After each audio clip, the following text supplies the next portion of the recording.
Welcome to my channel. Welcome to my channel. This is test number 3 and this test is related to the modern history. We have discussed already 1 to 20 questions. This is question number 21. With the defense of the policy of subsidiary airlines, consider the following statement.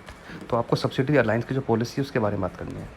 Subsidiary airlines जो policy है ना, वो पहले बात किसने start की थी तो ये पता होना चाहिए आपको. पहली बात तो वो है लॉर्ड वर्सले.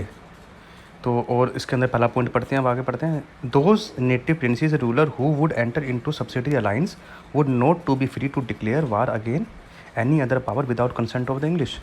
इसमें सबसे पहले पॉलिसी के अंदर क्या था, जैसे जिसने भी इस पॉलिसी को अपनाया, जिसने सिर्फ सब्सिडी अलायंस सिस्टम के अंदर आया, वो किसी के खिलाफ वार नहीं कर सकता बिना परमिशन लिए एक इंग्लिश की. ये तो पहले इसके अंदर रूल था ही. तो ठीक है, तो पहला तो सही है. दूसरा है कि the doctrine of the subsidy alliance system are introduce by the Lord Dalhousie. गलत है, डलहौजी नहीं है. इसका आंसर है लॉर्ड वर्सले. तो इसका आंसर क्या, 21 का आंसर 1 हुआ सही, सेकंड हुआ गलत, तो आंसर ए हुआ इसका आंसर. ठीक है, क्वेश्चन नंबर 22 पे चलते हैं. Consider the following statement. James Augustus Hicky in 70-80 start newspaper Bombay Samachar. गलत है, बॉम्बे समाचार नहीं है, पहला न्यूज़पेपर था बंगाल गैजेट. ठीक, तो फर्स्ट तो गलत हो गया. सेकंड पे चलते हैं. The labour chronicle was started by Syed Mohammad Azim. ये सही है. ठीक, तो उसका आंसर क्या हुआ, सेकंड हो गया. तो ऑप्शन हो गया बी. क्वेश्चन नंबर 23 पे चलते हैं. Consider the following statement. तो फॉलोइंग स्टेटमेंट कंसिडर करते हैं. Warren Hasting stabilise Calcutta Madras was founded for study of Muslim law and related to subject. सही है. Jagannath Duncan started Sanskrit college at Varanasi for study of Hindu law and philosophy. ये भी सही है, दोनों सही है इसके अंदर. ये दोनों बिल्कुल एक तरह से फैक्ट वाले आंसर हैं, या तो आपको याद करने पड़ेंगे.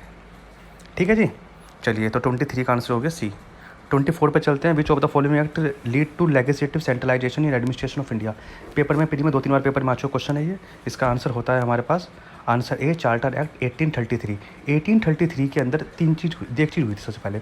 सबसे पहले इसके अंदर क्या था कि जो पूरा जितना व्यापार था इंग्लिश का बाहर से, इसका ईस्ट इंडिया कंपनी का, वो पूरा ख़त्म हो गया था. उनकी मोनोपोली भी ख़त्म हो गई थी टी के साथ में. ठीक है.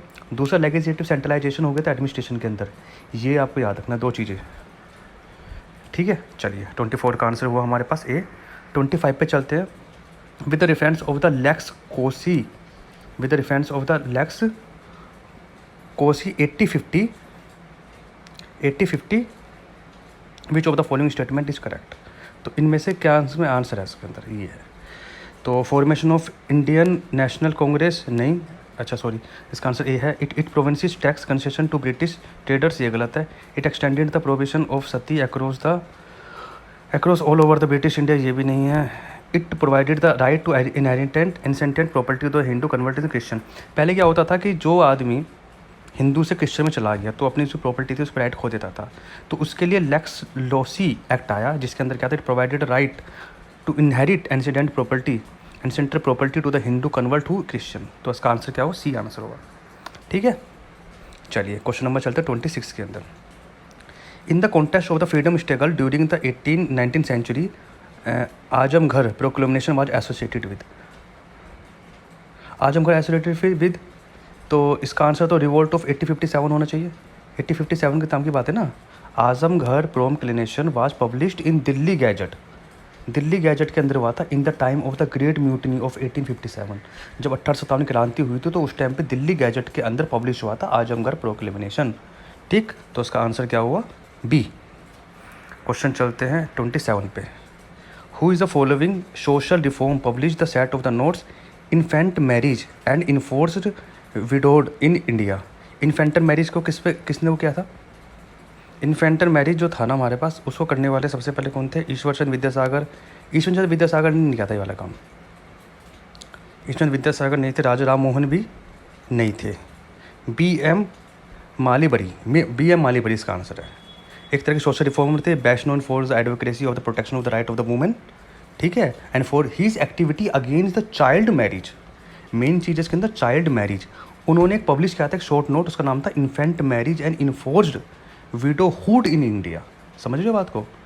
ही is a social reformer best known for his ardent advocacy for protection of the right of women and his activity against the child marriage.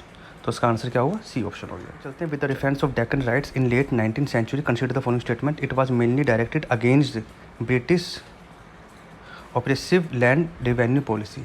Land revenue policy के खिलाफ नहीं था, ये था कि सोशल बाइकआउट था बेसिकली मनी लैंडर्स का। Maratha peasant finally give vent to their feeling, उनकी फीलिंग बढ़ी and started the social boycott to the money lenders. कहाँ पर, पूना और अहमदाबाद के अंदर। उसके बाद उन्होंने क्या कहते कि David bonds and set to be fire, उन्होंने उसको जला दिया, डेविड बॉन्ड को जो थे। तो इस तरह का राइट स्टार्ट हुआ 1874 के अंदर 33 जगहों पर। तो फर्स्ट तो हमारा गलत हो गया।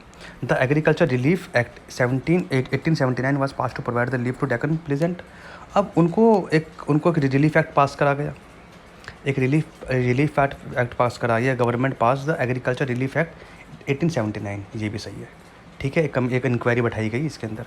तो 28 का आंसर हो गया बी, तो बी आंसर है इसका। नील दर्पण, ये तो आपको पता ही होगा। नील दर्पण हमारे किससे रिलेटेड है, इंडिको प्लांटर से रिलेटेड है। सिंपल सा क्वेश्चन, आगे बढ़ते हैं, बहुत कॉमन क्वेश्चन है। 30 पे चलते हैं। Consider the following statement. First है the Dutch stabilise their factory, first factory at Surat. Surat नहीं है, मछलीपट्टनम है। Sultan of the Bahmani issue, sultan Bahmani issue the golden फरमाना। गोल्डन फरमाना जो इशू किया था ना इंग्लिश को, वो सुल्तान ऑफ गोलकुंडा ने किया था। तो फर्स्ट एंड सेकंड दोनों गलत है, neither one neither two answer इसका। 31 पे चलते हैं हमारे पास। Mysore was annexed by the William Bentinck on the ground of the misgovernance. हाँ सही बात है। Dupleix lead the French army in third Carnatic war. Third Carnatic war को हम वेंडिवोश वार कहते हैं। वेंडिवोश वार के अंदर हमारा डुप्लेक्स नहीं था, उस टाइम पे था हमारा Sir Eyre Coote, Eyre Coote. और जो फ्रांस की थी उसको लीड कर रहा था कोंटी डे लेली। ये दोनों हार गए थे वेंडिवाश। इसके बाद फ्रेंच की पूरे जो प्रभुत्व था हमारे इंडिया के अंदर ख़त्म हो गया था। ठीक है, तो उसका आंसर सेकंड तो गलत हो गया, फर्स्ट हमारा सही है। 31 का आंसर है ए। 33 पे चलते हैं। Which of the following was the part of the pre Congress campaigning against the India. Pre Congress campaigning against India, part of pre Congress campaigning.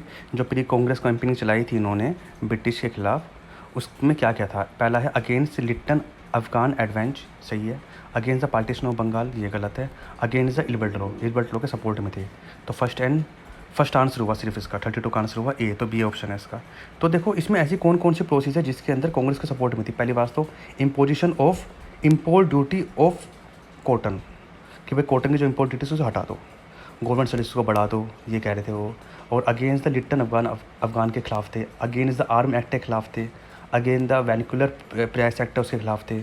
Against the plantation के, और इल्बर्ट लॉ को सपोर्ट करते थे, ना कि उसको अपोज करते थे। ठीक है, अच्छा। और ये उसके भी खिलाफ थे कि all India fund for political agitation, उसके भी खिलाफ थे। ठीक, चलो अब पढ़ते हैं आजकल। अच्छा, इन्होंने बंगालो पार्टीशन का उसको ज़्यादा अगेंस्ट में प्रोटेस्ट नहीं करा था। ठीक है, तो 32 का आंसर क्या हुआ हमारा, आंसर हुआ सिर्फ बी। 33 पे चलते हैं। Consider the following statement. पहला है Job Charnock stabilise the fort William at Calcutta. Simple है, बहुत ज़्यादा मतलब सिंपल क्वेश्चन है ये। Francisco to stabilise the city of the Calcutta, नहीं ये हमारा पर गलत है, सिटी ऑफ मद्रास है। ठीक है, तो 33 का आंसर हुआ ओनली ए। 34 पे चलते हैं। Consider the following statement. Battle of the Plassey was fort during the Mughal ruler Shah Alam second.